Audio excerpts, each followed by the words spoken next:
நமது உடலில் எப்பொழுதும் சூடு அல்லது வாயு பிரச்சனை மற்றும் சளி தொல்லை போன்ற கப பிரச்சனைகள் இருந்து கொண்டே இருக்கும். இவற்றை நாம் எப்படி மிக எளிதில் சீர் செய்வது? முதலில் வாதத்தை நாம் குணப்படுத்த வேண்டுமென்றால் வயிற்றை சுத்தப்படுத்தினால் மட்டுமே வாத நோய் நம்மை விட்டு போகும். இல்லை என்றால் எப்பேற்பட்ட மருந்து எடுத்துக்கொண்டாலும் வாத நோய் தீராது.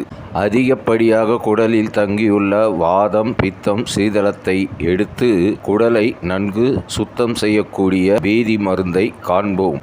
3 பெரிய கற்றாழை மெடலை எடுத்துக்கொண்டு அவற்றை மேல் தோல் சீவி உள்ளிருக்கும் ஜெல்லை சிறு சிறு துண்டுகளாக நறுக்கி நன்றாக 4-5 முறை கழுவி சுத்தப்படுத்தி ஒரு பாத்திரத்தில் எடுத்து வைத்து கொண்டு கடுக்காய் சூரணம் 70 கிராம் அளவு அதன் மேல் தூவி மூடி வைத்து விட வேண்டும். பிறகு 5-6 மணி நேரம் பொறுத்து அவற்றை எடுத்து நன்றாக வெடிகட்டி அதனுடன் 10 சொட்டு எலுமிச்சம் பழம் சாறு கலந்து வெறும் வயிற்றில் குடித்து விட வேண்டும். இப்படி குடித்து விட்டால் தேவையற்ற அழுக்குகள் நம் வயிற்றிலிருந்து வெளியாகி ஆரோக்கியத்தை தரும். மேலும் வாதம், பித்தம் தனியும், குடல் சுத்தமாகும்.